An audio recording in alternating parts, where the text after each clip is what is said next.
Alix, je vous retrouve aujourd'hui pour vous parler de mes lectures du mois de janvier et février 2015. En janvier, j'ai lu Juste une ombre de Karine Guibeul. Donc en écriture, j'ai mis 3 sur 10. En histoire, je lui ai mis 5 sur 10.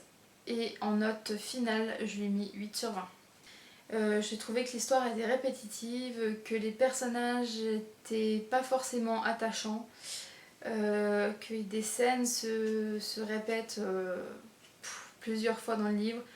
Ça m'a pas plu énormément.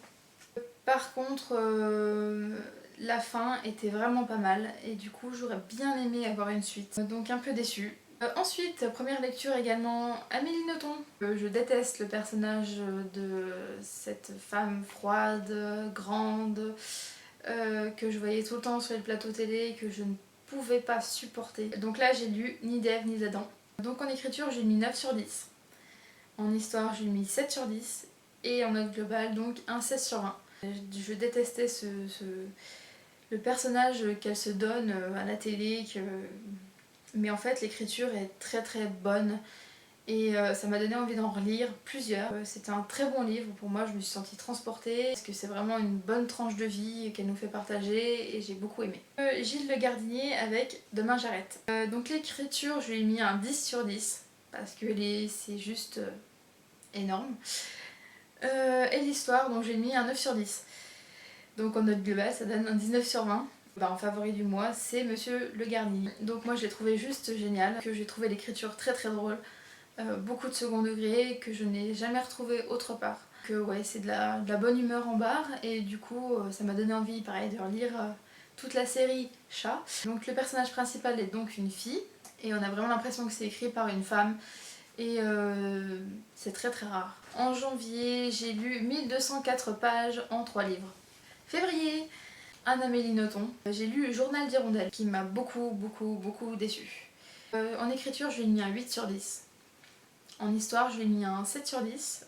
Et en note globale, je lui ai mis un 15 sur 20. Ouais, j'étais un peu perturbée parce que l'écriture était très très décousue.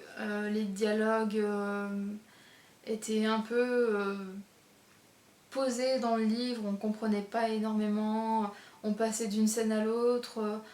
Je pense qu'elle a voulu faire du court, comme elle aime le faire d'ailleurs, c'est tout à son avantage, mais là elle a voulu faire du court pour faire du court. Ce qui m'a fait remonter la note, c'est la fin qui est juste géniale. Jean-Louis Fournier, donc une écriture très provocante, toujours dans son style. Et là j'ai lu Où on va papa. Donc l'écriture, je lui ai mis 9 sur 10, parce que j'adore son écriture.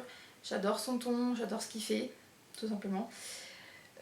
L'histoire, j'ai mis un 10 sur 10 et donc la note globale, je lui ai mis un 19 sur 20. Voilà, je le trouve ironique, je le trouve drôle, je le trouve attachant. Là, il nous parle donc de son fils handicapé, comment il le voit, comment les autres le voient surtout, pour dire qu'il a aussi le droit de rigoler de la maladie de son fils. Je pense surtout qu'il dit tout haut ce que tout le monde pense tout bas, et ça c'est vraiment important. Voilà, ça c'était mon téléphone. J'ai lu Shansa, la joueuse de Go. Donc ça va rappeler des souvenirs à certains lycéens. Et ben moi je me suis stoppée encore une fois au bout de 10 chapitres. J'ai pas réussi à aller jusqu'au bout. Trop de références historiques, trop de notes en bas de page. C'est vraiment la lecture qui me stoppe en fait. J'arrive pas à aller au-delà de ces notes. Et donc mon favori du mois, sans surprise non plus, Où on va papa de Jean-Louis Fournier. Le mois de février, j'ai lu 241 pages en 2 livres. Donc on se retrouve bientôt pour une seconde vidéo où je vous présenterai mars et avril. Voilà, bonne journée à tous et merci de m'avoir suivi. À bientôt!